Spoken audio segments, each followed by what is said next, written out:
What is going on, everybody? It is Dylan with Astro DFS bringing you the Saturday, right? We have a Saturday 2 game slate, and I'm all for it, right? I'm all for more DFS. So let's get into it. We have two kind of really damn good games here. We have a battle for the North in Pittsburgh and Baltimore. You know, man, George Pickens being out kind of hurts a little bit, right? On the other side, we got Houston and Kansas City. Now we get four very strong defenses in this slate. We get a lot of talent quarterback wise, right? Super Bowl winners, MVPs. There's a lot of talent. So let's get into it. So breaking it down for quarterbacks, Lamar is the most expensive at 8,200. Then the drop off to Mahomes at 6,400. So an $1,800 between Lamar and Mahomes. Stroud at 6K and Russ at 5,700. So looking at quarterback, right? Obviously, Baltimore's been bad in the pass game. We've known that.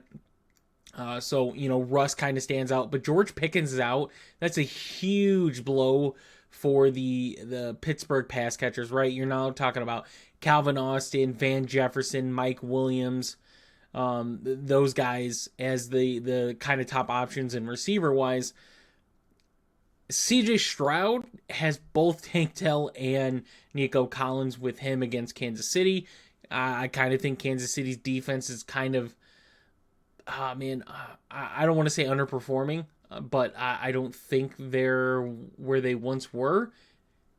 I really think this is a good opportunity for Houston, especially being on the road, having a game where they pass the ball a lot.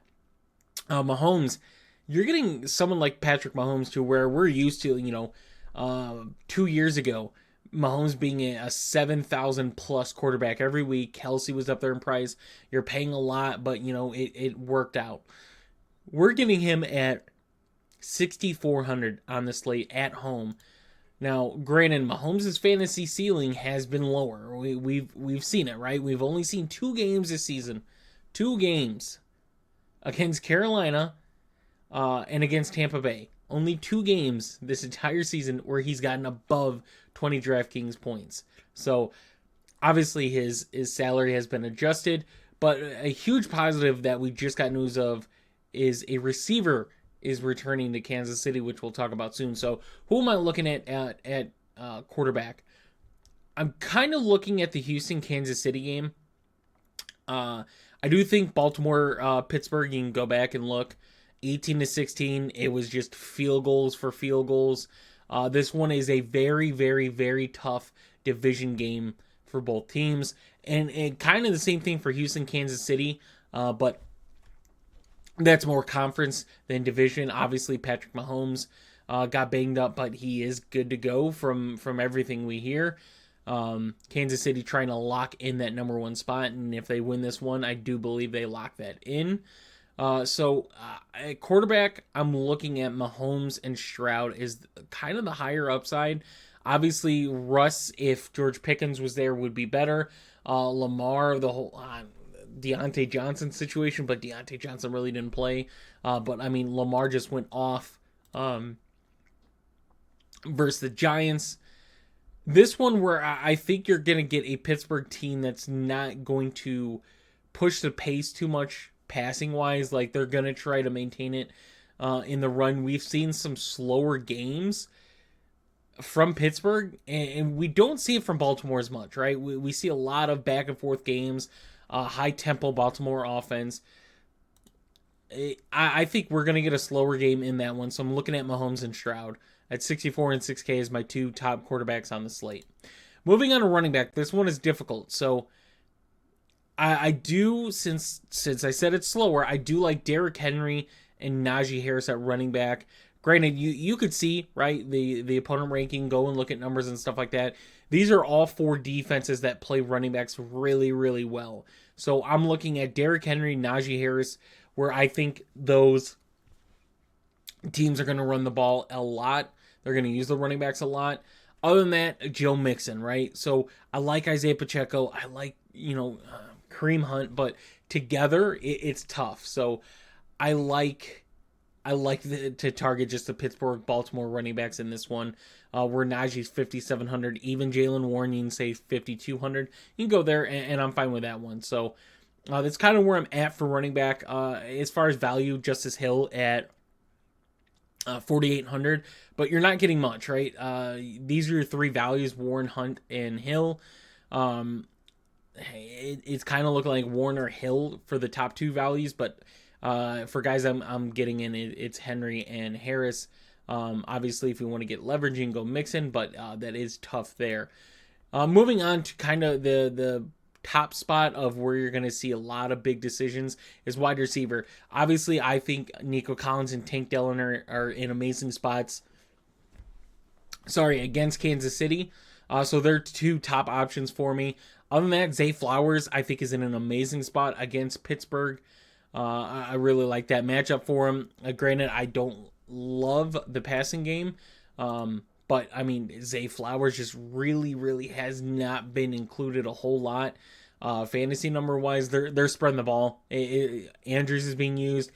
I mean, we'll even go down to Bateman, who popped up on the injury report. But, I mean, Bateman's been having more explosive games. Like, he's not getting more targets, right?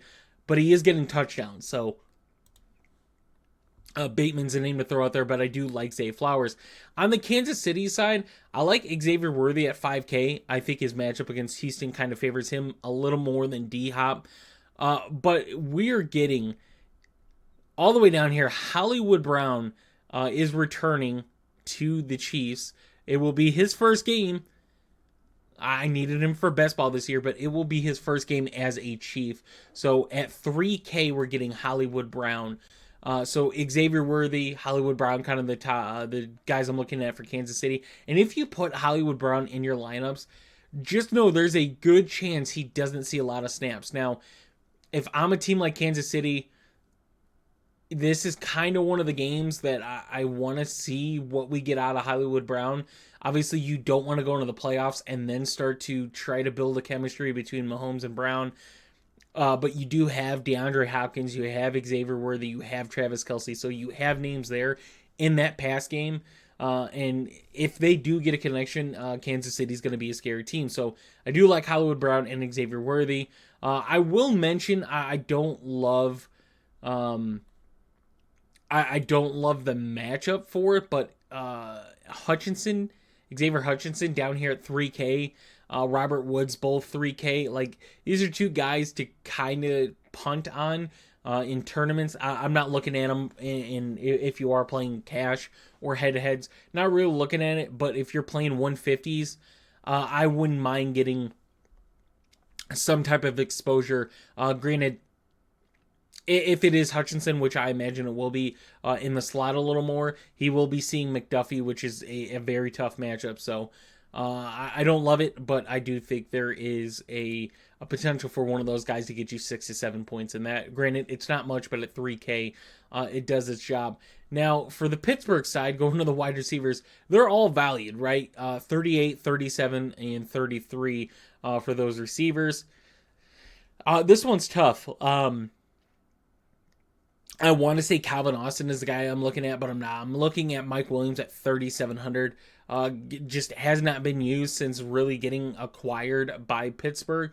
But in this matchup with George Pickens out, I kind of like the role that Mike Williams holds on the team, kind of in that George Pickens role. Granted, you go back years, it's kind of the other way around, right? Pickens is in the Mike Williams role, but Mike Williams is his career is going down. So Mike Williams at his price point. And then I mentioned Zay Flowers, 5,900. Bateman, watching the injury status, though, he pulled up as did not participate in yesterday's practice, I believe. So we'll watch the injury status on that. But we get a 3,100 Tylan Wallace. With Nelson Aguilar out, Deontay Johnson waived. Wallace will be the wide receiver 3 for this team. Granted, Isaiah Likely is probably going to see a few more snaps now.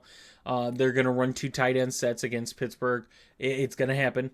They use the fullback, so it's not saying Baltimore's going to run a lot of 3 wide receiver sets. They're not. They're going to use a fullback. They're going to use a tight end.